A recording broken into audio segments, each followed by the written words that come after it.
amri wa amrudatan min lisani yafqahu qawli.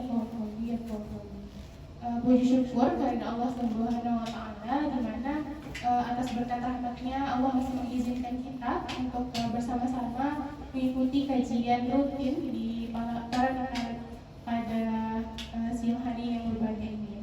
Salawat beriringkan salam, tak lupa pula kita hadiahkan atas junjungan alam kita, Nabi besar kita Rasulullah Sallallahu Alaihi Wasallam dengan ucapan Allahumma sholli ala Sayyidina Muhammad wa ala ali Sayyidina Muhammad. Yang terhormat Ustadz kita pada hari ini, Ustadz Ishak Sanjaya, dan yang terhormat pula yang kami hormati juga seluruh karyawan Pranita pada pengajian itu pada hari ini. Untuk tidak memperpanjang kalam lagi, hari ini kita akan mendengarkan kajian yang akan disampaikan oleh Ustadz Ishak Sanjaya yang berjudul Surgamu di Tangan Suamimu, tapi suami yang bagaimana? Mungkin untuk tidak memperpanjang kalam lagi Ustadz, kepada Ustadz Maulana Muhammad dipersilakan. Allah. Hidup. Kayaknya udah saya hidupin tadi. Iya, coba. Oke. Allah. Assalamualaikum warahmatullahi wabarakatuh. Alhamdulillahi rabbil alamin, nahmaduhu wa nusalli wa nusallim ala rasulih nabiyil karim. Asyhadu an la ilaha illallah wahdahu la syarika lah. Wa asyhadu anna Muhammadan abduhu wa rasuluhu alladzi la nabiyya ba'dah. Allahumma shalli ala sayyidina Muhammad wa ala alihi wa sahbihi ajma'in. Subhanaka la ilma lana illa ma 'allamtana innaka antal alimul hakim. Rabbi shrah li sadri wa yassir li amri wahlul 'uqdatam min lisani yafqahu qawli. Alhamdulillah, Bapak, Ibu, saudara-saudara, seluruh karyawan Pranita ya. Semua kita yang berhadir, tak saya sebut satu persatu karena memang gak ada absen sama saya. Ada yang kenal, yang kenal saya cuman Pak Oka Maulana aja, karena dia yang undang saya.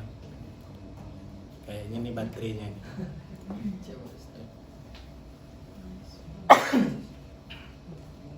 Begini.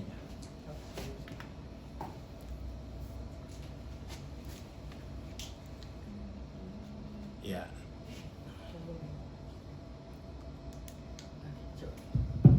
Allah. Ya, alhamdulillah. Baru tadi pagi saya dihubungin. Alhamdulillah, kebetulan tadi sahabat saya Ustadz Daka nanya, hari ini kosong nggak? Saya tanya, ini Kamis keberapa? Tadi Kamis kedua. Saya biasanya kalau Kamis kedua, alhamdulillah saya kosong. Saya bilang, Kamis kedua saya kosong, Kamis ketiga nggak berisi, Kamis keempat nggak ada jadwal. Jadi bisa. Alhamdulillah, selesai beliau menghubungin langsung Pak Oka Maulana menghubungi saya. Ini nggak asing. Saya banyak bergaul dengan orang yang namanya Oka. Ada yang namanya memang Oka, ada yang gelarnya Oka. Kalau nama Oka bisa keturunan Melayu. Kalau yang gelarnya Oka biasanya karena memang dia orang kaya.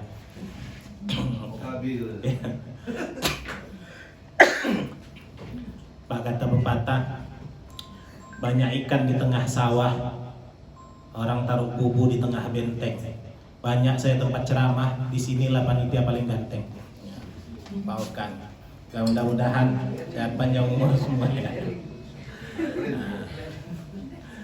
Ya, tanam selasih kala senja, katanya panjat mangga di pinggir sumur. Makasihlah untuk semua panitia, mudah-mudahan sehat semua panjang umur. Nama saya Ishak Sanjaya udah disebut tadi, alhamdulillah. Karena ini baru pertama kemari, jadi kenalan aja sedikit. Biar jangan sering kali orang bilang, Ustadz dah panjang lebar cakap tapi nggak mengenalkan diri gitu. Salah juga. Jadi mumpung ingat saya kenalkan diri. Biasanya saya nggak mengenalkan diri, orang aja nanya baru saya kasih tahu. Agak sombong saya sedikit orangnya. Nama saya udah disebut tadi Ishak Sanjaya. Asli saya dari kota Bandung aslinya. Berandan Ujung maksudnya. Langka. Ini judul hari ini alhamdulillah cocok, sesuai, nggak salah manggil saya. Kenapa? Karena memang ini judul cocok. Saya sama istri itu alhamdulillah, istri saya itu soleha kan. Alhamdulillah istri saya sudah 3 anaknya. Anaknya.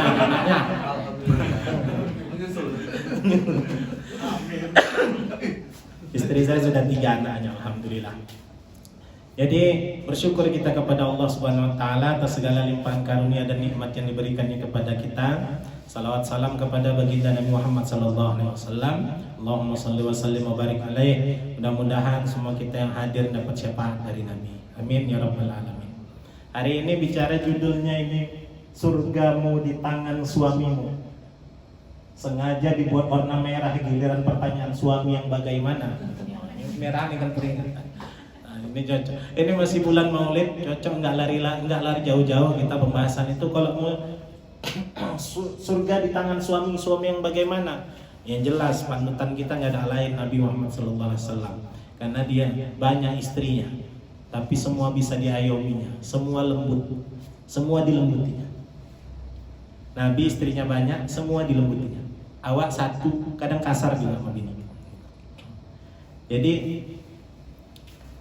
ini suami yang bagaimana? Intinya begini. Kalau dan judul surga di tangan suamimu, itu dulu kita.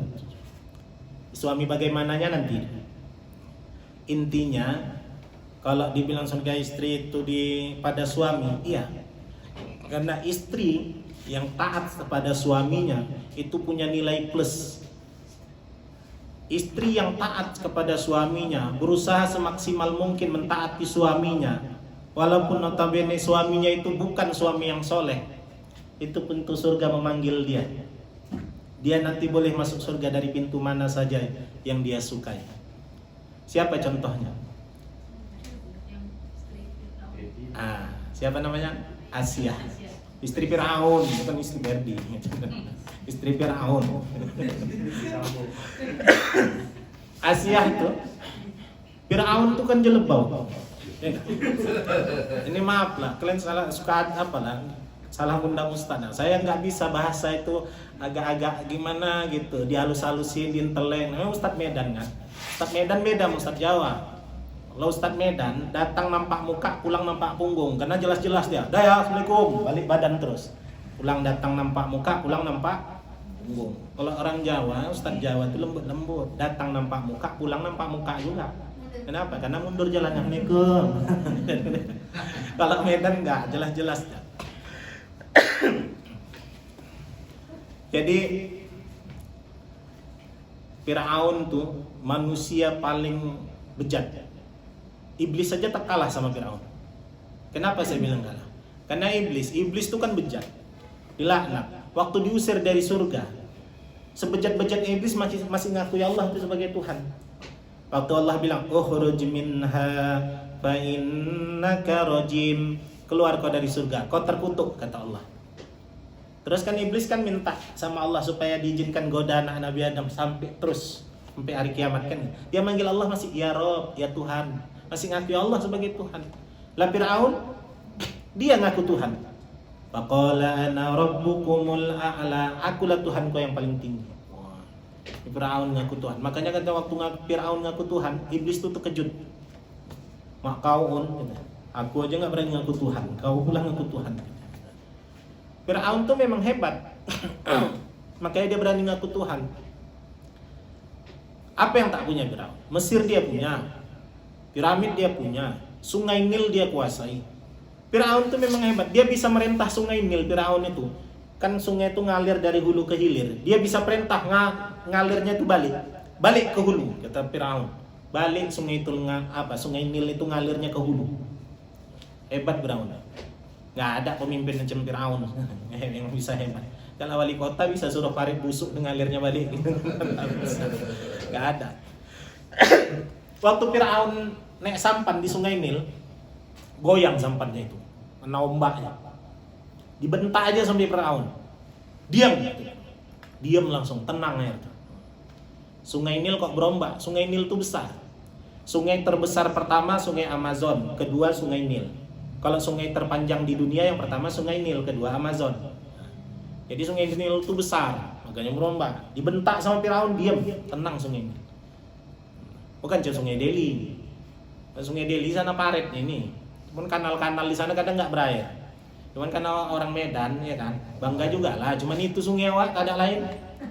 Buat lagu suku anak Delhi sayang Kuala Delhi airnya tenang. Itu dulu awak goyang-goyang kaki sungai Delhi itu nampak ikan berenang. Cak sekarang goyang-goyang kaki air nampak. Ya kan? Dulu. Jadi begitu hebatnya Firaun. Piramid dia punya, coba. Piramid itu bangunan terlama kedua di dunia bangunnya. Kalau yang paling lama pertama tembok Cina, 1000 tahun lebih. Piramid itu katanya ada yang bilang 600 tahun baru siap. Tapi sebenarnya ada yang lebih lama di tempat kita. Nah, Jalan Medan Belawan, lebih lama tuh. Sampai kiamat nggak siap-siap ini. Beteli Medan, beteli Amplas, rusak Marelan, beteli Marelan, rusak Belawan ya kan. Bagus Belawan, rusak lagi semua. Nggak siap-siap. Itu paling lama itu nanti. Live nih kan, hati lah, tengok-tengok.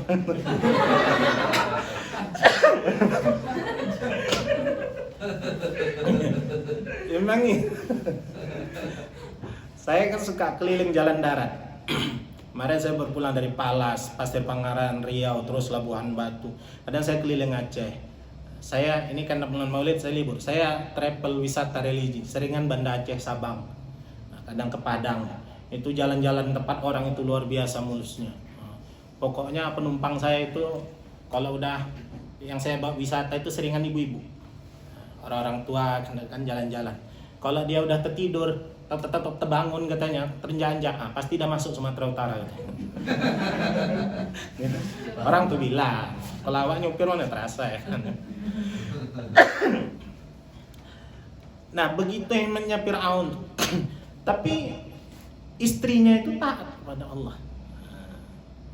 Artinya apa? Dari sini kita ambil kesimpulan. Ibu-ibu, mohon izin, mohon maaf yang selama ini ngeluhkan lakinya. Kadang sering orang tuh ibu-ibu tuh curhat, macam mana lah Ustaz aku ngadepi lakiku itu ya Ustaz. Kenapa? Jelas bau kali, nggak tahan kali ya. Itu coba udah ingat-ingat aja Firaun. Kira-kira jeleknya laki ibu ada nggak macam Firaun? Ada? Kan nggak ada. Sejelek-jelek laki ibu nggak ada macam Firaun tingkahnya. Udah. Sesoleh-soleha ibu, ya, sesoleha-solehanya ibu, belum juga macam Aisyah kan, Asiyah kan. Kira-kira mana lebih hebat kita sama Asiyah? Ibu sama Asiyah, kan lebih hebat Asiyah. Berarti awak tak sehebat Asiyah, laki awak tak seburuk Firaun. Terus kok udah nyerah, kan gitu. Nah, jadi itu cara ngobati hati itu sementara tuh gitu. Enggak, sementara maksudnya itu salah satunya. Banyak nih kiatnya. Enggak siap lah kita bahas hari ini. Makanya kalau penasaran undang lagi. Kalau penasaran, kalau enggak udah mas kali aja. Nah, tapi kayak yang mau dicontoh macam mana? Makanya katanya kan rumah tangga tuh ya macam-macam. Ada rumah tangga yang lakinya soleh, perempuannya bejat. Ada yang tadi macam Firaun, lakinya bejat, perempuannya soleha. Ya kan? Firaun, lakinya bejat, perempuannya soleha, istrinya soleha. Terus ada yang lakinya soleh, perempuannya bejat. Durhaka siapa? Nabi Lut, ya kan? Nah, istrinya nggak bagus. Ada yang laki bini jelebab. Siapa? Abu Lahab. Makanya sampai ditaruh di Quran kan namanya tabbat yada Abi Lahab wa tab. Celaka Abu Lahab itu. Wa mra'atuhu, dan istrinya. Nah, dua-dua kenalan, dua-dua nggak bagus. Ada yang dua-dua bagus. Siapa? Nabi Ibrahim. Suaminya soleh, istrinya soleha. Jadi kalau disuruh pilih yang mana? Nabi Ibrahim. Tapi Nabi Ibrahim istrinya enggak. Jadi kalau mau bagus rumah tangga istri, saya tak bilang, orangnya nyambung, cepat kali nyambung. Bukan, saya cuma mau bilang kalau mau bagus berarti rumah tangga istrinya soleha, bukan dua. Oh, istrinya soleha. Dua pun kalau bejat. Dua kalau tak beres, senang aja nyambung gitu. Nah, kemudian baru sedikit kita lanjut. Suami yang bagaimana? Nah, kalau dalam Quran itu udah jelas disuruh taat sama pemimpin. Kalau dalam rumah tangga berarti suami pemimpin. Tapi sambungan ayatnya kalau dia tidak memerintah maksiat, kalau dia baik, dia bagus. Kalau maksiat nggak wajib. Sekarang kan banyak juga suami berdalih kau harus nurut sama suami. Tengok dulu suami macam mana. Ada model, ada lagi di Medan ini pun ada ustadz, tapi dia dukungnya istrinya buka aurat. Kalau yang seperti ini nggak wajib taat. Ibu dah bagus tutup aurat, disuruh, dek, abang tuh mau bawa kau ke undangan bukan takjiah. Jadi ngapain kau mahal-mahal rebonding rambut kau itu kalau kau tutupi juga. Ada model suami begini. Ini tak wajib taat. Perlu dijawab, istri itu berhias berdandan untuk suami. Aku bang berhias nih, berebonding nih untuk kau, bukan untuk orang. Hari ini kan banyak yang istri-istri itu berdandan untuk orang. Kalau untuk suaminya enggak. Di rumah pakai daster, pakai gantung. Koyak sikit bukan dijahit, berpeniti. Ya peniti, sini peniti, bekarat pula peniti. Giliran laki pulang sekali meluk ke cucu peniti itu, bekarat pula. Giliran baju bukan tanggung bagusnya. Giliran mau undangan baru cari baju, sampai capek nyari baju. Jadi suami istri itu intinya rumah tangga itu kalau mau bagus tetap harus ada agama di rumah. Kalau orang yang ngaji, orang yang beragama itu tahu, suami tahu bagaimana memperlakukan istri, istri tahu bagaimana memperlakukan suami. Enggak cuman pencitraan aja untuk buat status saja romantisnya, enggak. Kadang itu status bukan tanggung romantisnya, padahal di balik itu berkelahi aja kerjanya. Enggak ada. Kalau yang rajin ngaji seperti ini itu muka belakang sama. Di status sama di kehidupan sehari-harinya sama. Saya yakin itu status banyak yang kamu plase itu menutupi aslinya. Cobalah, orang kalau buat status itu kan pas mesranya aja, pas berkelahi nggak pernah diupdate-nya kan. Pas dia manggil sayang sama suami ya di videonya. Tapi pas dia bentak lakinya nggak pernah itu di video. Tapi kalau yang ngaji, yang rajin pengajian, tahu agama, itu muka belakang sama. Istri kalau nggak ngaji, hobinya nyanyi, bukan nyanyi ya. Saat laki yang mau kerja pun dia nyanyi. Berangkatlah sayang, hati-hati di jalan. Bukan disalamnya, didoakannya, enggak, dinyanyiin laki yang pergi kerja, bukan didoakannya. Tapi kalau istri yang soleha kan lakinya pergi kerja, dia sholat duha, didoakannya. Mau pergi salam cium tangan, dah selesai. Enggak dinyanyinya. Udah sampai laki tadi nyorong sepeda jualan es krim lakinya misalnya. Sampai ke ujung orang tetap aja dinyanyiinnya. Aku tidak minta oleh-oleh. Tapi begitu lakinya pulang, apa kata lakinya? Dek, hujan di Medan dia. Jadi bang, nggak laku es krim kita. Tadi nggak tanya apa? Nggak minta oleh-oleh, emas, permata dan juga uang. Tapi giliran lakinya nggak bawa pulang tuh. Kenapa bang?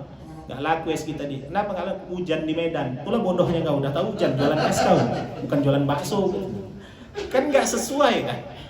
Tapi kalau bini yang ngaji itu muka belakang sama, didoakannya pergi, begitu pulang nggak laku deh, nggak laku es krim deh. Kenapa bang? Hujan di Medan deh. Ya udahlah bang, belum rezeki, nggak apa-apa bang. Tapi malam ini makan apa kita deh? Tenang bang, makan es krim. Itu istri aja sama, dia nggak basa-basi. Kau nak apa adanya. Nah, ibu yang rahmati Allah Subhanahu Wa Taala. Jadi contoh yang paling utama, paling baik itu Nabi. Nabi itu, saya kalau menceritakan Nabi ini bingung. Bingungnya itu bukan bingung mana yang harus diceritakan, saking kan luasnya sejarah Nabi dari istri ini, semua bisa jadi contoh dan banyak yang bisa diambil hikmah daripada Nabi. Misalnya sama Khadijah, tak saya ceritakan semua. Nabi itu sama Khadijah. Ini sekaligus menjawab bahwasannya kan banyak tudingan orang mengatakan gini, Nabi itu tukang kawin, ya kan? Nabi sama Khadijah nikah. Nabi umur 25 tahun, Khadijah umur 40 tahun. Bedanya berapa? 15. Kemudian Khadijah meninggal umur 65 tahun. Berarti Nabi umur 50 kan? Beda 15 tahun. Berarti berapa lama mereka berumah tangga? 25 tahun. 25 tahun Nabi dengan Khadijah menikah. Selama 25 tahun Nabi menikah dengan Khadijah, Nabi nggak pernah pasang dua. Nabi tidak pernah memadu istri pertamanya. Jadi Bu, kalau ada laki yang mau kawin lagi katanya ikut sunnah Nabi, cubitkan muncung. Mana sunnahnya? Kau baca sejarahnya betul-betul. Nggak ada. Begitu Khadijah meninggal, Nabi duda setahun. Setahun Nabi duda, sahabat pening. Terutama sahabat perempuan. Nabi nggak pening. Nabi nggak mikir nikah lagi. Jadi sahabat yang bingung. Karena apa? Karena nggak ada tempat bertanya masalah fikih wanita. Mau nanya langsung sama Nabi kan malu. Fikih wanita, biasanya nanya sama istri Nabi. Jadi akhirnya atas desakan sahabat, Nabi disuruh nikah lagi. Sahabat yang desak Nabi nggak mikir nikah lagi sebenarnya. Akhirnya kata Nabi, ya udahlah cari-carikanlah, tapi jangan yang senangnya aja. Aku ini sibuk dakwah, gitu. Jangan yang ngerti lah. Dicarilah sama sahabat, tapi nggak dibuat take me out gitu nggak. Dicari aja sama sahabat. Jatuh pilihan kepada Saudah binti Zam'ah. Saudah binti Zam'ah ini janda umur 61 tahun. Anaknya banyak, badannya tinggi besar, kekar. Karena biasa ngangkat air sendiri, giling gandum sendiri. Diterima Nabi. Cobalah, 10 tahun lebih tua daripada Nabi. Anaknya banyak. Kalau secara duniawi kan cuma jadi beban aja ini.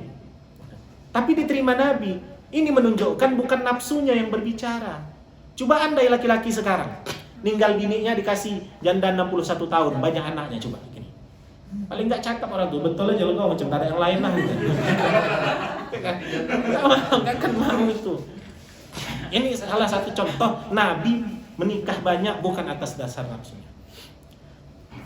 Nabi itu cinta kali sama Khadijah. Contohlah Khadijah kalau mau dicintain laki sampai mati. Nabi cinta kali sama Khadijah. Macam mana tak cinta? Dari wanita paling kaya di Mekah sampai habis hartanya. Itu pun ditanya Nabi, Khadijah, nyesal kau habis hartamu untuk dakwah? Apa kata Khadijah? Untuk apa aku nyesal habis harta duniaku, sementara aku dapatkan orang yang paling mulia dunia akhirat? Ya Rasul, andai kau mau nyebrang paret, nggak ada titi ya Rasul, badanku siap kau pijak jadi titinya ya Rasul. Wah, cemana tak cinta Nabi sama Khadijah. Andai ada bini kita macam gitu pun pastilah cinta kali kita. Bini sekarang jangankan dia untuk titi dipijak, dia mau pijak lakinya. Kau jangan macam-macam bang, pijak apa nanti? Bini sekarang, bini sana bukan di sini. Sini nggak ada. Sana jauh, adalah 3 meternya. Percut. Jauh, sampaikan jauhnya nyasar di Google Map nyarinya. Artinya apa? Rasul itu begitu cinta Khadijah. Makanya sampai Rasul itu udah meninggal pun Khadijah sering diceritakan kebaikannya sama istri-istrinya, sama Aisyah. Sampai Aisyah pernah cemburu sama Nabi itu. Bahasa Aisyah apa kan? Udahlah ya Rasul, gak usah kau ceritakan nenek-nenek yang udah tanggal giginya itu. Maksudnya bukan menghina. Itu ibarat ini, maksudnya Khadijah itu kan dah lama meninggal. Mungkin giginya pun dah lepas dari rahangnya nih. Peribahasa. Kalau di Arab tuh banyak bahasa-bahasa yang kesannya sama kita kasar, padahal enggak. Ya, misal kalau melakopkan nama orang gitu, Abu Hurairah artinya bapak kucing. Kalau sama kita mungkin kalau ada bilang, "Woi bapak kucing," itu mungkin ngejek, menghina. Tapi tidak, Nabi enggak. Nabi bilang sahabatnya Abu Hurairah, sahabat paling banyak meriwayatkan hadis, bapak kucing. Nama aslinya Abdurrahman bin Sakhrin. Tapi dibilang Abu Hurairah. Nah, tapi Nabi enggak lantas menutup-nutupin, tidak. Nabi itu laki-laki yang gentleman. Dia ceritakan, dia tetap sanjung puji istri pertamanya, kebaikan istri pertamanya di hadapan perempuan lain. Laki-laki sekarang untuk dapatkan simpati perempuan lain dijelek-jelekkannya bini pertamanya, iya kan? Kebalik. Makanya kalau ada yang bilang sunnah Nabi, gak usah bawa-bawa sunnah. Bukan gak boleh poligami, boleh, tapi gak usah bawa-bawa sunnah. Jangan bilang sunnah. Nabi gak pernah memadu istri pertama. Kalau mau ikut sunnah Nabi betul-betul, mati dulu bini pertama, dan tuh nikah lagi sama 10 tahun lebih muda, lebih tua. Itu baru sunnah. Orang sekarang bini pertama belum mati, dan tuh menikah sama yang 10 tahun lebih muda. Terbalik. Ini ilmu nih untuk ibu-ibu. Bisa bantah. Waktu Khadijah sudah meninggal, Nabi duduk di dalam rumah ini. Datang Hannah. Hannah itu adiknya Khadijah. Begitu datang Hannah, Nabi itu gemeter dengar suara langkah kaki Hannah nih. Begitu Hana masuk di balik tirai, dipukul Nabi pahanya. Ya Allah Hana, kaunya rupanya. Kenapa ya Rasul? Aku pikir Khadijah yang datang. Langkah kakimu itu mirip kali sama suara langkah kaki Khadijah, kata Nabi. Wah, luar biasa ya Nabi. Udah mati bininya, masih ingat ya, dia perasaannya masih hidup. Laki sekarang masih hidup, bininya perasaannya udah mati ya, kadang pergi nggak pulang. Bayangkan begitu cintanya Nabi sama Khadijah. Langkah kakinya aja Nabi hafal. Laki sekarang suara bini aja nggak hafal dia, kata. Ganti nomor telepon dah nggak tanda siapa nih gitu ya. Ini hafal lagi. Itu hebatnya Nabi. Khadijah itu pandai ngayomin Nabi. Nabi waktu nerima Gua Hiro itu kan menggigil, ketakutan Nabi. Waktu nerima wahyu di Gua Hiro, Jibril datang dengan wajah aslinya, bentuk aslinya kan gitu. Diselimutin sama Nabi, sama Khadijah kan. Makanya ada ayat ya ayyuhal mudatstsir qum fa'anzir, wahai orang yang berselimut kan. Diselimutin, tenang Nabi, hilang ketakutan Nabi, adem. Itu istri yang baik. Istri sekarang kadang lakinya ada masalah di luar, pulang bukan makin tenang, makin bermasalah. Kalau istri yang baik itu, begitu lakinya pulang, deh, nak tipu abang deh. Kenapa? Proyek abang kemarin itu nak tipu sama kawan modal habis dilarikan. Kalau istrinya baik, soalnya udahlah bang, lain kali lebih hati-hati, sabar, nyabar-nyabarkan, jadi agak tenang Bin. Tapi kalau bini nggak ngaji deh, kena tipu abang deh. Sama siapa? Sama kawan tuh, pula abang kan. Lebih percaya kok cakap orang pada cakap bini. Udah pula balik bilang sama kau, jangan berkawan sama dia, jangan berkawan sama dia, masih juga. Panjang nggak siap-siap tuh repetnya. Kau pikir sikit duit segitu bang, banyak tuh duit segitu bang. Ini kalau dibelikan es krim dingin beku gua bang. Es krim tadi. Ya laki ya kan tukang es krim tadi. Terakhir laki kayaknya ditipu nggak sakit kali, lebih sakit dengan romelan. Jadi contoh Nabi sama Aisyah. Jadi Nabi berarti nikahnya Nabi umur 51 tahun. Ya. Nabi meninggal umur berapa? 63. Dari 51 ke 63 berapa tahun? 12. 25 tahun Nabi hidup dengan satu istri. Dari rentang waktu 12 tahun inilah Nabi banyak istrinya. Berarti Nabi lebih lama hidup bermonogami daripada berpoligami. Mono satu, poli banyak. Jadi, kalau membantah orang bilang Nabi tukang kawin, kalau memang tukang kawin kenapa nggak dari pertama aja? Yang kedua, Nabi lebih lama hidup dengan satu istri. Yang ketiga, kalau memang Nabi itu berdasarkan nafsunya, itu baca sejarah istri-istri Nabi. Banyak yang tua-tua, untuk apa? Udah tua-tua. Bahkan ada satu Ummu Salamah itu jatah malamnya dikasih Aisyah karena udah tua. Dinikahi Nabi untuk menyelamatkan ekonomi saja. Supaya terselamatkan hidupnya. Jadi banyaklah yang latar belakangin Nabi menikahi istri. Kalau kita baca itu semua baru kita tahu ternyata memang bukan berdasarkan nafsu Nabi menikahi istri-istrinya. Itu satu. Yang kedua, kalau membandingkan Nabi, jangan sama kita, nggak level. Kita maksimalkan 4. Sehingga kita bilang Nabi itu banyak. Kalau membandingkan Nabi sama Nabi juga. Nabi itu Sayyidul Anbiya wal Mursalin. Dia pemimpin para Nabi dan Rasul. Dia pemimpinnya, seharusnya dia yang paling banyak bininya. Tapi coba bandingkan sama Nabi lain. Nabi Daud berapa istrinya? 100, diceraikannya 99. Coba sebanding sama Nabi. Anaknya Nabi Daud, Nabi Sulaiman, King of Solomo, berapa istrinya? 1000. Gak ada apa-apanya kalau gitu Nabi kan? Atau kalau membandingkan Nabi dengan Nabi tokoh agama kita dengan tokoh agama lain. Sri Krishna, tahu? Film Mahabharata tuh, Dewa Krishna. Berapa istrinya? 15.000 lebih istrinya. Bayangkan. Itu kalau nyalek dia, bininya aja nyucuk udah 3 periode.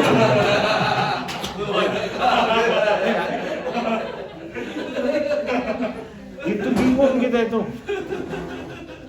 Nggak sebanding sama Nabi. 15.000. Masakan 15.000, yang 1.000 aja bingung kita. Jalan sikit tegur, bang mana? Kok siapa? Gini abang lah. Yang keberapa? Yang 201. Bingung. Jadi kalau membandingkan Nabi itu yang selevel, enggak sama kita enggak selevel. Nabi itu paling mulia. Jadi begitu cara membantahnya, bukan atas dasar nafsu Nabi menikahi istri-istri. Tapi Nabi itu lembut.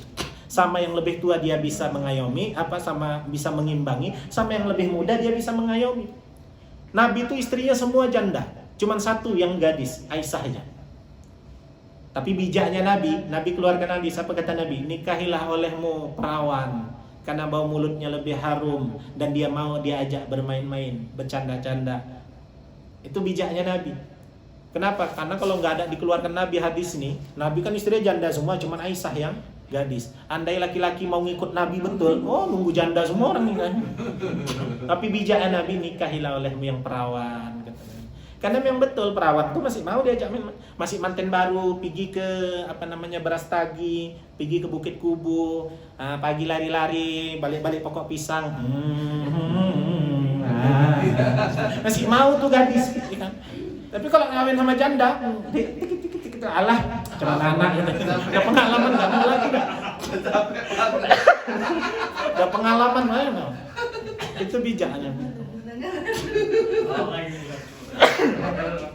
Nah, Aisyah bisa mengimbangin sama Nabi, walaupun Aisyah tuh jauh umurnya sama Nabi waktu nikahnya. Kebiasaan Aisyah tuh kalau pulang Nabi itu, karena Nabi itu memang beda sama kita.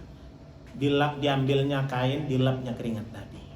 Nah, dilapnya keringat Nabi, dan tuh diciumnya, disedotnya. Kenapa? Keringat Nabi harum kesturi, harum misik, wangi keringat Nabi. Ibunya Anas bin Malik diperasnya keringat Nabi. Kata Nabi, "Bu, untuk apa keringatku? Aku mau jadikan keringatmu minyak wangi anak-anakku." Wah, keringat kita siapa nampung? Makanya Aisyah itu begitu dia dilapnya keringat Nabi, disedotnya, suka. Jadi ibu kalau mau ikut sunnah Aisyah, laki pulang dari mana-mana, sini kok bang, bonyoh mukanya, sedot, pangsan, itu sunnah. Terus Aisyah itu kalau minum Nabi pulang dibuatkan teh, dibuatkan minum. Itu ditungguin minumnya. Sunnahnya ditungguin. Kenapa? Karena di saat minum teh itu baru pulang, disitulah kadang laki mau cerita, mau curhat sama istrinya. Bini sekarang kadang nggak ada kan cuma Aisyahnya. Tanya kopi pun, mana teh abang deh? Tuh, udah dingin teh kau, lama kali kau pulang. Udah gitu bukan ditungguinnya. Iya kan? Nggak sadar aja, udahlah. Nggak usah jujur kali bini siapa sampai nunggu. Ya. Nabi itu kadang nggak ditungguin lagi. Dia sambil nyapu, laki yang bercakap, karena di situ suami itu mau cerita, sama kayak Nabi. Nah, kalau Aisyah ditungguinya, kenapa? Karena ada kebiasaan Aisyah juga suka minum sisa Nabi. Ditinggali Nabi nanti separuh, entah seperempat, baru Aisyah minum di sini. Minum Aisyah di sisa Nabi, romantisnya dicarinya bekas bibir Nabi itu. Kalau Nabi di sini bibirnya, nah di sini juga Aisyah minum. Nah, makanya kalau kan ada lagu Aisyah istri Rasulullah, katanya Nabi minum di bekas bibirmu. Itu terbalik lagunya itu, salah itu. Yang betul macam mana? Yang betul Aisyah minum di bekas bibir Nabi. Kalau Nabi minum di bekas bibir Aisyah, berarti Aisyah ngasih sisa dong sama Nabi.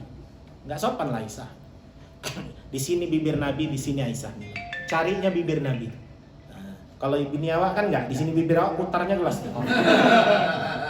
Apa kok putar dia? Ini ya bang, ular pulang. Beda, bini kita enggak.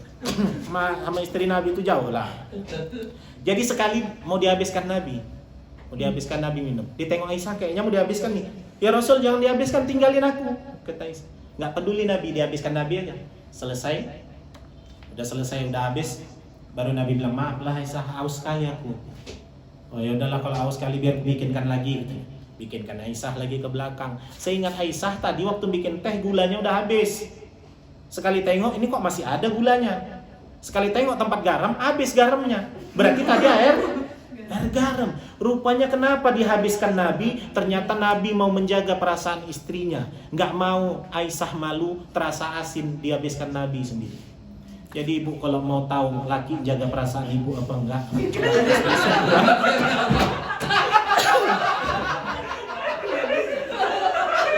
tes. Tapi jangan dekat-dekat, nggak jamin aku. Laki ibu bukan Nabi. Kalau Nabi dihabiskan sendiri, kalau laki ibu, semburkannya mau. Ya sesabar-sabar dia walaupun nggak disemburkannya paling nggak cakap ya. Kalau nggak senang bilang jangan kayak caranya. Ya. Itu hebatnya Nabi. Mana ada laki macam Nabi? Jangan gitu ya, Sa.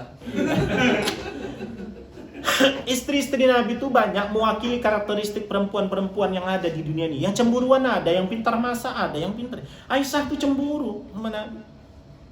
Pernah suatu ketika Nabi itu kedatangan tamu Nabi itu di rumah Aisyah. Zainab tahu, Zainab ini kan janda. Pengalaman, cepat masak. Kan ada perempuan gitu, pintar masak cepat, ketak jadi gitu kan. Diantar, disuruh, dipanggil orang, ada tamu di rumah Bunda Aisyah, antar nih makanan sana, kata Zainab. Diantar lah sampai rumah Nabi, masukkan balik tirai. Aisyah, ini ada makanan dari Zainab untuk tamu kita. Tahu yang terjadi? Dibanting sama Aisyah, pecah 2 mangkoknya. Cemburu Aisyah. Ya kan macam mana? Macam aku nggak bisa aja, gitulah kira-kira. Cemburu Aisyah. Jadi ada juga cemburu. Tapi Nabi nggak langsung marah. Ini akhlak juga nih sama suami. Kalau bini ngamuk lagi ada tamu, gak usah dimarah terus. Tahunya Nabi Aisyah itu cemburu marah, tapi diam. Nabi udah pulang tamu, baru dibilang Nabi, ganti itu mangkoknya, minta maaf sama Zainab. Dan Aisyah nurut. Kenapa? Lakinya Nabi pandai ngayomi. Coba kalau lakinya awak, ganti itu, minta maaf ke sana. Iyalah, kau bela kalilah dia sana. Masih gitu, makin gaduh. Tapi karena Nabi pandai, wibawa Nabi sebagai suami itu terjaga. Kalau awak kadang yang kurang wibawa, kenapa? Karena memang nggak dari awal awak setel wibawa kan gitu. Dan Nabi itu pandai, ada tamu nggak dimarahnya langsung. Udah pulang tamu baru. Kalau model awak coba lah. Andai ada tamu, laki apa bininya banting panci di belakang, kelentang gitu kan. Langsung curhat tuh sama tamu. Itulah tingkah kakak gua, macam mana lah aku betah. Langsung curhat deh. Tapi Nabi enggak, itu Nabi ngajarin. Makanya betul Nabi itu jadi contoh teladan yang baik. Dari anak kecil sampai jadi orang tua. Dari pedagang, ya Nabi pedagang, Nabi dokter, Nabi apa, semuanya Nabi. Nabi itu dokter, nggak ada dokter macam Nabi. Nabi pedagang, nggak ada pedagang macam Nabi. Nabi pemimpin, nggak ada pemimpin macam Nabi. Saya kalau cerita maulid, apalagi kalau di Aceh itu lama-lama itu maulid, bisa sampai 2 jam, nggak siap-siap cerita Nabi. Luar biasa nih hebatnya Nabi. Nabi itu dokter, nggak ada dokter macam Nabi.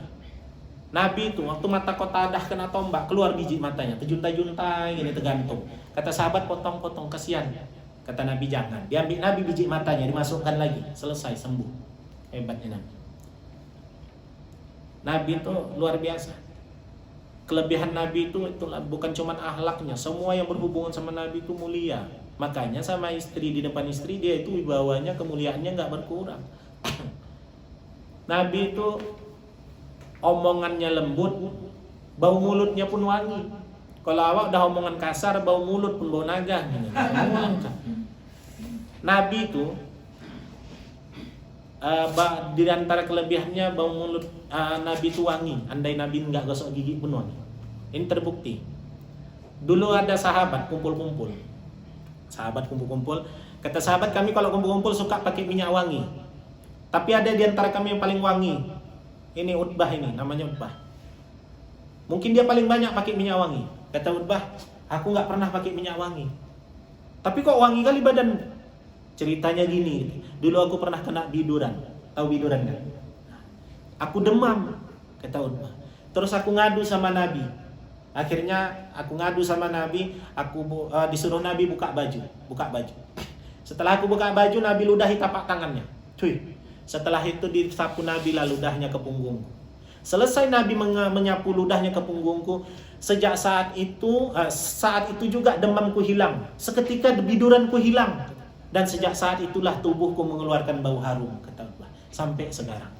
Bayangin, bekas ludah Nabi di tubuh orang, harumnya gak hilang-hilang. Jadi kalau nanti bini biduran boleh dicoba. Mana tahu aku juga salawat awak ya kan. Kok nggak masak kau deh, demam awak bang. Kenapa biduran? Buka baju, buka. Tes, ludahin tangan. Agak kental sedikit. Sapu kan terus. Rasakan deh, geli banget ya. Insya Allah lah, biduran makin bengkak, bau bangki badan. Jadi Nabi itu perfect. Jadi suami luar biasa Nabi itu perfectnya Nabi itu. Istrinya mau macam mana bisa Nabi ngatasi. Jadi kalau mau cari contoh nggak usah jauh-jauh, ya tengok aja keluarga Nabi, cemana Nabi bersikap sama istrinya segala macam. Nah, jadi sekarang kita ini banyak orang ini sekarang memang dibilang Nabi, andai manusia boleh sujud kepada manusia, niscaya aku perintahkan istri-istri sujud kepada suaminya. Nah, balik lagi, suami yang bagaimana? Kan gitu. Istri disuruh sujud kepada suami, sementara suami sujudnya nggak kepada Allah. Ini kalau suaminya sujud bagus kepada Allah, baru ditaatin suami itu. Nah, tapi kalau suami, bukan banyak suami yang malah nyuruh istrinya bermaksiat. Ya, dalam arti kata bukan bermaksiat yang bagaimana, disuruhnya istri buka aurat tadi. Istri mau puasa, kau apailah puasa-puasa, nggak akan turun berat badan kau itu. Macam lah, mau ibadah istri dilarang. Jadi suami yang seperti ini yang perlu dapat pengajaran lebih lagi supaya mana yang mesti diturutin, supaya dia nggak otoriter. Ini Bapak Ibu, ini sedikit lagi waktunya, saya jelaskan. Islam ini, kajian keislaman kalau dikaji dari segi medis, sains dan teknologi itu semuanya nyambung. Ya walaupun kajian kadang kita dalam hal kehidupan rumah tangga sekalipun, kadang suami itu sama istri itu kalau dia paham, saling pengertian atas dasar kajian keilmuan agama, itu bisa banyak kemakluman. Gini, kadang kan istri itu merasa suami itu egoisnya tinggi gitu kan, otoriter, maunya menang sendiri gitu kan laki-laki kan. Kalau salah kadang nggak mau disalahkan ya kan, salah pun masih berasa benar aja, egois lah laki-laki ini ya kan, iya enggak? Iya, makanya aku nggak suka sama laki-laki, egois lagi. Kenapa? Coba, saya kan suka juga ngikutin muzakarah dari dokter, jemaah kita ada yang dokter segala macam. Itu kenapa laki-laki itu cenderung seperti itu? Ternyata kalau dari segi medis saja, ini di otak kita ini, otak ini kan terbagi dua kan? Di tengah otak itu kan ada paret. Di paret itu katanya ada urat namanya kromosom kalau nggak salah saya. Urat perempuan itu lebih besar daripada laki-laki. Nah, makanya perempuan lebih banyak bicara, lebih bisa aktif bekerja ketimbang laki-laki sebenarnya. Laki-laki kerja satu macam aja kerjaan di luar kan, tapi perempuan di rumah tuh semua dikerjain, nggak siap-siap. Laki-laki kalau udah konsentrasi sama satu hal, udah konsentrasinya ke situ katanya, nggak bisa kemana-mana. Tapi kalau perempuan bisa nyambil itu. Suami ibu lagi bikin kursi, entah bikin apa, gergaji, entah apa, ibu suruh-suruh lah, bang matikan air, bang isikan token, bang tengokkan anak tuh bang, marah dia itu, nggak kau tengok aku lagi ngapain gitu. Beda sama perempuan, kalau perempuan bisa nyambil. Kenapa? Uratnya lebih besar. Perempuan bisa katanya sambil gendong anak, sambil teleponan, gosip dia, tangan kanannya goreng, kakinya ngepel. Iya kan? Perempuan bisa nyambilnya jago perempuan. Dari dapur ke ruang depan itu bisa nyambil. Udah ngacu masakan, udah matikan dispenser, matikan rice cooker, udah sambil lewat nengok anak, nyubit anak bisa gitu sambil. Semua beres. Laki nggak bisa. Makanya perempuan juga lebih banyak bicara. Laki-laki maksimal 9.000 kata satu hari. Perempuan bisa sampai 20.000, 2 kali lipat lebih kan. Makanya wajar kalau udah dapat ilmu seperti ini, udah banyak maklum aja laki. Kalau bini itu lebih cerewet, memang fitrahnya begitu. Dek, kopi abang mana dek? Kopi abang mana? Cuman satu kalimat. Dia jawabnya, kopi aja lah tahu kau, gula nggak tahu kau belinya, nggak tahu kau ngasih duit berapa, kopi kan cukup, beli beras aja udah kurang. Panjang kali jawabnya. Wajar, kenapa? Uratnya lebih besar. Dan ini nyambung sama kajian keagama tuh nyambung. Makanya ngecek aja lah, ngecek mana lebih panjang laki atau perempuan. Kan perempuan. Chatnya lagi, bang nanti pulang kerja bang langsung ke rumah mama ya bang, jangan pulang ke rumah kita lagi bang, anak-anak udah aku bawa kemari bang, kumandikan dari sini, kita pergi undangan dari sini aja bang, cepat sedikit bang, jangan pulang lagi ke rumah, kau udah nggak ada kunci nanti nggak bisa masuk bang, cepat sedikit bang, nanti malam hujan pulang nggak jadi kita undangan bang, nanti nggak enak sama Waudin tuh, kemarin kita pesta dia datang begadang bang, panjang kali. Laki jawabnya apa? Ya. Kadang udah 2 huruf, disingkatnya lagi jadi 1 huruf, Y, gitu aja. Kadang nggak pakai huruf, pakai tekan aja gitu. Terus ibu curiga, ya Allah bang, kok lagi ngapain? Udah panjang kali aku ngechat gini, kok balesnya cuma ya. Lagi sama siapa kok bang balas chat aku pun sampai nggak bisa. cemburu. Bukan gitu. Memang laki-laki ini fitrahnya gitu, mau simple aja dia. Mau simple, mau singkat, padat, tepat, itu mau laki-laki. Laki-laki ini nggak banyak tingkah. Kalau ibu mau disayang sama laki-laki, udah. Pokoknya udah asal pulang ke rumah sambut dengan senyuman, masakan enak-enak, cuci bagus, rawat anak bagus-bagus, kasih kawin lagi, udah paten udah. Nggak banyak tingkah orang. Ya kan? Udah senang kali orang. Dia udah dengar kata-katanya aja udah senang, apalagi kejantannya. Apalagi yang terakhir. Ya. Dan ditarik ke kajian keislaman. Macam mana? Laki-laki itu perasaannya 1, akalnya 9. Perempuan perasaannya yang 9, akalnya 1. Ternyata betul. Makanya perempuan lebih mengedepankan perasaan ketimbang akalnya. Makanya ada istilah sentuh hati dan perasaannya, maka kau dapatkan segalanya. Ya kan? Untuk perempuan kan gitu. Kenapa? Karena memang perempuan kalau udah tersentuh perasaannya, akalnya nggak main itu. Ya cek tengok rayu-rayuan itu di TikTok. Oh ya dek berjilbab ungu, cantik manis ulat bulu. Dibilang ulat bulu senang deh. Lepak-lepak terus. Bang ulat bulu itu kan gatal ya kan. Ada laki-laki. Ya, sebenarnya laki-laki itu mau bilang, dek gatal kau gatal. Cuman dia karena perasaannya yang tersentuh, akalnya nggak main. Itu perempuan. Terbanding terbalik sama laki-laki. Laki-laki akalnya yang 9, perasaannya 1. Makanya kadang laki-laki dibilang nggak punya perasaan. Saya kalau istri bilang nggak ada perasaanmu mas, emang ya cuma 1. Maklum. Laki-laki ini lebih banyak akalnya, makanya laki-laki suka ngakal-ngakali. Makanya kadang laki, udah dia yang salah. Laki yang salah, yang minta maaf bininya juga kadang. Kenapa? Akalnya banyak. Dari mana aja kau bang? Lama kali kau pulang. Kau pergi anak masih tidur, kau pulang anak dah tidur. Lama-lama panggil om pun nanti bang. Apa kata dia? Kau pikir main aku di luar tuh? Aku pun mau cepat istirahat. Kau pikir nggak capek? Padahal mencatur dari warung. Terakhir bininya bilang, namanya awak nggak tahu. Ya udahlah minta maaf. Lain kali bilang abang. Bininya minta maaf. Kenapa? Akalnya tuh tadi. Kok tahu Ustaz? Aku pun kadang gitu. Iya. Pulang 1:30 jam 12. Dari mana mas? Ngisi tapi. Ngisi jam berapa? Habis maghrib. Sampai jam berapa? Sampai isya. Jadi kok jam segini baru pulang? Umi, Mas Ni, Ustaz. Mesti banyak ketemu orang. Diajak orang minum bandrek, minum TST. Banyak silaturahmi, banyak dikenal orang. Dari situ udah diundang orang. Kalau enggak mana ada yang kenal.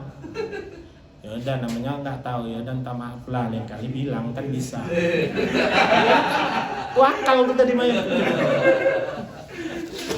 Artinya apa? Ini kalau udah seperti ini seharusnya bisa banyak maklum. Oh, laki nggak usah stres sama bini yang cerewet. Kenapa? Memang fitrahnya. Udah tahu ilmunya kan. Terus ibu kalau laki banyak diemnya, kadang pulang kerja capek, diem aja nggak dicakapin, jangan merasa kurang kasih sayang. Enggak, kami kasih sayang itu enggak kami tunjukkan dengan kata-kata, enggak.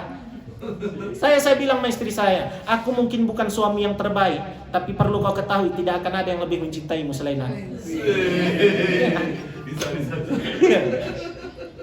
Makanya istri saya kadang dia pernah marah, dia pikir saya pulang malam-malam tuh kemana-mana, dia bilang apa bahasa dia, jangan tinggalkan dia ya mas. Aku bilang sumpah demi Allah nggak akan pernah aku tinggalkan. Cuman dalam hati kalau aku tambah nggak janji gitu. Ya, kan dia bilang jangan tinggalkan gitu kan. Tapi enggak lah, nggak terpikir lah nama. 1 aja nggak habis-habis. Bukan makin habis, makin besar badan. Dah ini aja lah dulu ya kaji kita. Intinya banyak maklum lah. Hunna libasun lakum wa antum libasun lahum. Suami pakaian istri, istri pakaian suami. Fungsi pakaian apa? Nutupi aurat kan? Untuk apa nutup aurat? Supaya jangan malu. Artinya apa? Kalau kita ceritakan keburukan laki atau sebaliknya laki ceritakan keburukan istri, berarti kita ngoyak pakaian sendiri. Yang malu siapa? Kita yang make. Nah, maka tutup aib. Yang terakhir, jangan pernah bayangkan bahagia orang itu dengan bahagia kita. Jangan, nggak sama kebahagiaan kita. Pelangi itu selalu indah di atas kepala orang. Kita nengok pelangi kan di atas kepala orang. Orang tuh pun nengok pelangi di atas kepala kita. Artinya apa? Kakak enak lah, laki kakak polisi. dia orang nanti kau lah enak, laki kau ke laut. Enggak loh kak, lakiku ke laut, duit banyak tapi nggak pulang. Laki kakak, lakiku tiap hari pulang tapi muak juga aku nengoknya. Nggak ada yang sama itu. Gitu juga mengukur kebahagiaan orang lain. Kakak enak lah tiap hari nggak payah beli sarapan. Kenapa? Mama kakak jualan lontong. Iya, mamaku jualan lontong, aku nggak suka lontong. Kan orang nengok yang enak. Gitu. Kau lah enak, laki kau tukang ikan gak payah beli ikan tiap hari. Iya, anakku gak suka ikan kak, maunya telur tempe. Pokoknya gak ada yang sama. Kita, itulah sifat dunia, ditengok enak, tapi belum tentu enak bagi kita. Maka urusan dunia gak usah iri sama orang. Nikmati aja apa yang udah kita dapat. Laki kita macam mana bentuknya, terima, alhamdulillah. Gitu juga suami, istri macam mana sekarang. Kalau kita bilang gak terima istri gendut sekarang misalnya, dulu kan gak gendut. Kalaupun dulu juga gendut, kenapa diterima? Pokoknya terima aja. Istri macam mana? Kadang gini, saya ngasih tahu solusi terakhir. Orang tuh baik istri maupun suami ngeluhkan gini. Kau tuh bang, kau tengok laki orang apa? Kan suka banding-bandingan gitu. Laki orang tuh bisa dia jaga badannya rapi, bagus, gajinya besar gini gitu. Lakinya cukup bilang, andai aku macam dia, rapi, bagus, bersih, gaji besar, bukan kau yang kupilih. Ya. Gitu juga suami. Kalau ngeluhkan istri, dek kau tengok anak tetangga tuh, udah 4 anaknya, tapi masih oke badannya. Kau anak 1 aja kayak gini, nggak pandai aku ngurus badan. Bang, kalau pandai aku ngurus badan pun bukan kau lakiku bang.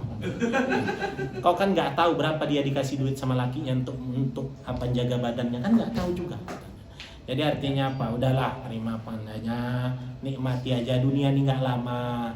Kalaupun kita bilang laki jelek, jeleknya nggak lama. Itu juga sebaliknya, ya kan? Susahnya sementara. Yang penting, udahlah, taati perintah Allah dan Rasulnya. Bagaimana hidup rumah tangga yang baik. Insya Allah nanti jumpa di surga dengan pasangan, berubah bentuknya. Ya. Iya, berubah bentuknya. Jadi bidadari. Bidadari yang paling jelek tahu apa? Macam mana cantiknya? Sejelek-jelek bidadari gitu. Kalau dia celupkan jarinya di dunia ini, redup matahari. Kalau jatuh setetes air liurnya ke lautan, lautan asin jadi manis macam madu. Itu sejelek-jelek bidadari. Secantik-cantik perempuan di dunia ini, air liurnya tetap bau gitu. Betul.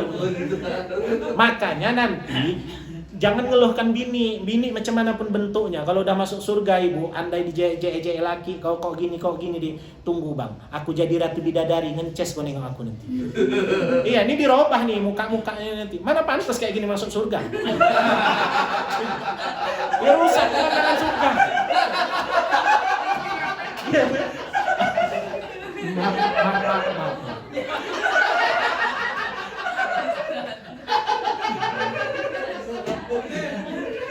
Kata orang nih, kamu Maulana salah undang Ustaz.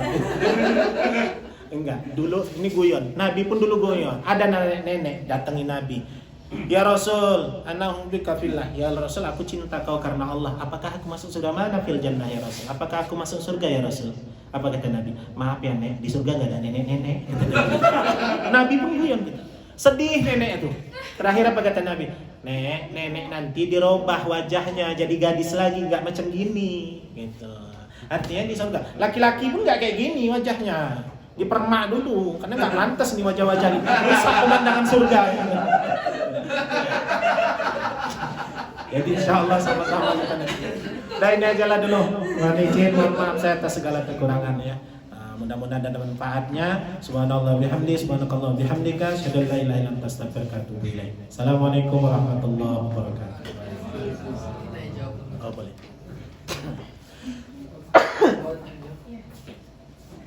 Ya, untuk terima kasih sebelumnya kepada Ustadz yang telah menyampaikan materi kajian pada hari ini. Untuk ibu-ibu, bapak, kakak, abang yang ingin bertanya kepada Ustadz terkait materi, dipersilakan.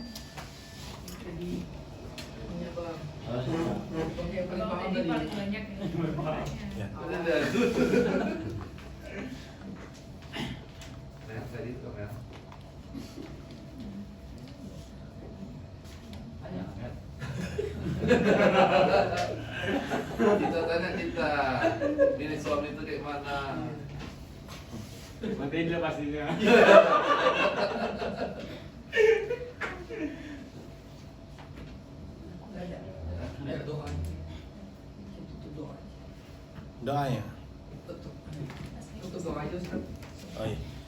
ngajar sini paham semua orang.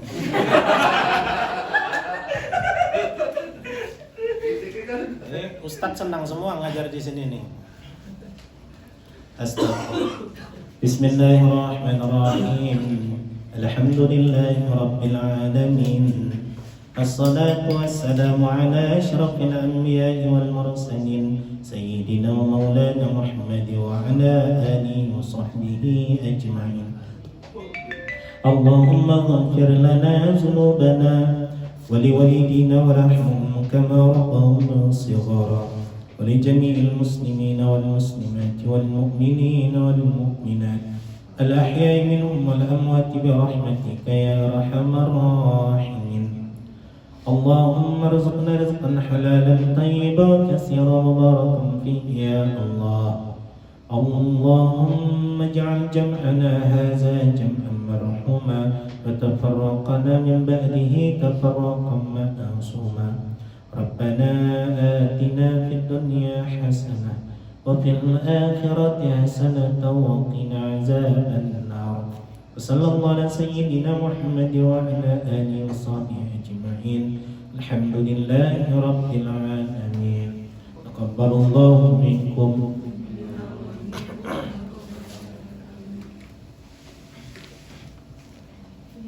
Terima kasih sebelumnya kepada Ustadz yang telah menyampaikan materi pada hari ini. Untuk kajian pada hari ini dicukupkan sampai sini. Bila kurang mohon dimaafkan, pada Allah mohon ampun. Wassalamualaikum warahmatullahi wabarakatuh. Waalaikumsalam. Waalaikumsalam.